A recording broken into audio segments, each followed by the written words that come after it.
नमस्कार मित्रों,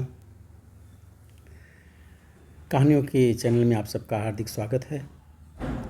मित्रों, आज की कहानी है कि राजा का उत्तराधिकारी कौन। एक समय की बात है कि तुगलक नगर राज्य में एक राजा हुआ करता था जो अपनी प्रजा को पुत्र की तरह मानता था। उसके राज्य में साहसी और ईमानदारी लोगों की बड़ी इज्जत हुआ करती थी। उसे अपनी प्रजा को से पुत्रवत प्रेम था। उसके राज्य में सभी एक खुशी खुशी एक साथ रहते थे। राजा को एक बात की परेशानी हमेशा रहती थी कि मेरे न रहने के बाद इस राज्य को कौन संभालेगा, क्योंकि उसकी कोई औलाद नहीं थी। एक दिन राजा ने अपने राज्य में किसी युवक को अपना उत्तराधिकारी चुनने का फैसला किया। वो अपनी ही तरह किसी भी एक ईमानदार लड़के को ये सत्ता सौंपना चाहता था जो प्रजा का ख्याल रखे। राजा ने काफ़ी सोच विचार करके राज्य के सारे होनहार बच्चों को दरबार में बुलाया और घोषणा करते हुए कहा, मैं आप सब में से किसी एक को अपना उत्तराधिकारी बनाना चाहता हूँ। इसके लिए आप सबको एक परीक्षा देनी पड़ेगी। जो उसमें पास होगा वही मेरा उत्तराधिकारी बनेगा। इसके बाद राजा ने वहाँ मौजूद सभी बच्चों को एक एक बीज दिया और बोला कि घर जा कर के इस बीज को एक गमले में लगाना है। 4 महीने बाद सभी अपने पौधों के साथ यहाँ पे फिर से एकत्रित होंगे। उस समय मैं आप में से किसी एक को अपना उत्तराधिकारी बनाऊंगा। मित्रों, इसके बाद वह सब बच्चे अपना अपना बीज लेकर के चले गए।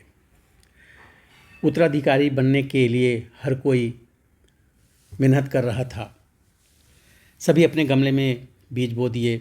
सभी उस परीक्षा को आसान समझ करके खुशी खुशी अपना कार्य कर रहे थे।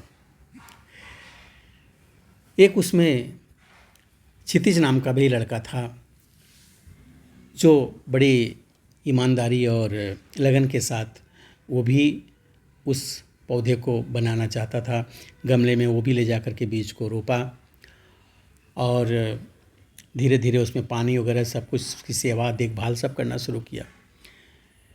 लेकिन उसमें से बीज ना निकल सके, पौधे ना निकल सके। और सब क्षितिज के साथ और सारे जो बच्चे गए थे उन सब के पौधे अंकुरित हुए, बड़े हुए और उसमें से उनको बड़ा देख करके क्षितिज मन ही मन परेशान होता था। लेकिन उसने अपना धैर्य नहीं छोड़ा। रोज़ उसमें पानी देता और उसकी देखभाल करता। इस तरह से धीरे धीरे सबके गमलों में, सब बच्चों के गमलों में तो फूल भी आए, पत्ते तो आए थे, फूल भी आए, फल भी लग गए किसी किसी में। लेकिन क्षितिज का जो गमला था उसमें से बीज अंकुरित ही नहीं हुआ।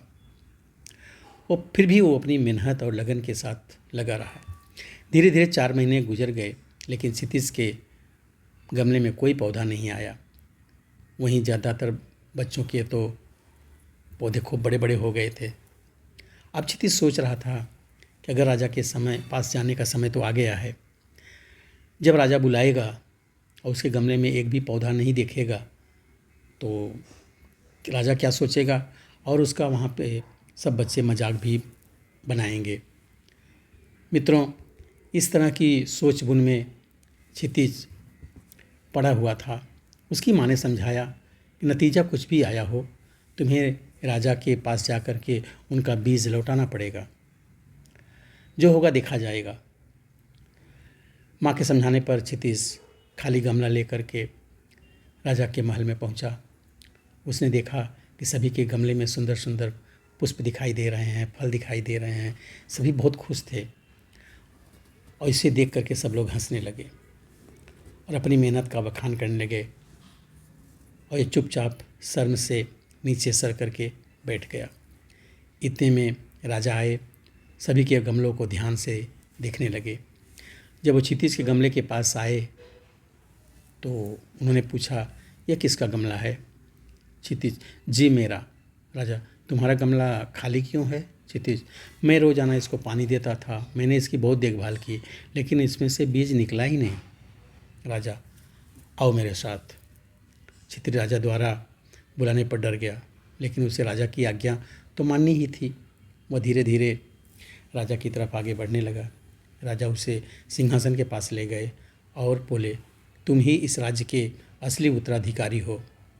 राजा के इस फैसले से वहाँ मौजूद हर कोई हैरान रह गया और इससे में राजा ने कहा कि मैंने जो बीज दिया था वो नकली बीज था, उसमें पौधा आ ही नहीं सकता था। आप सबके सब बीज बदल दिए, लेकिन क्षितिज ने ईमानदारी के साथ 4 महीने तक मेहनत करी, देखभाल करी, अपनी असफलता को स्वीकार करते हुए मेरे सामने खाली गमला लाने का साहस दिखाया। क्षितिज में वह सारे गुण हैं जो एक राजा में होना चाहिए, इसलिए इस राज्य का अगला उत्तराधिकारी मैं क्षितिज को बनाता हूँ। सभी युवकों का सिर शर्म से झुक गया। वह चुपचाप दरबार से बाहर निकल गए। इस तरह क्षितिज ने ईमानदारी की बदौलत राज्य का सिंहासन पा लिया। मित्रों, हमें किसी भी परिस्थिति में ईमानदारी नहीं छोड़नी चाहिए। इंसान को उसकी सच्चाई और ईमानदारी का फल तो ज़रूर ही मिलता है। कैसी लगी कहानी आप मुझे कमेंट करके ज़रूर बताइए। मिलते हैं नए वीडियो में नई कहानी के साथ। तब तक के लिए धन्यवाद।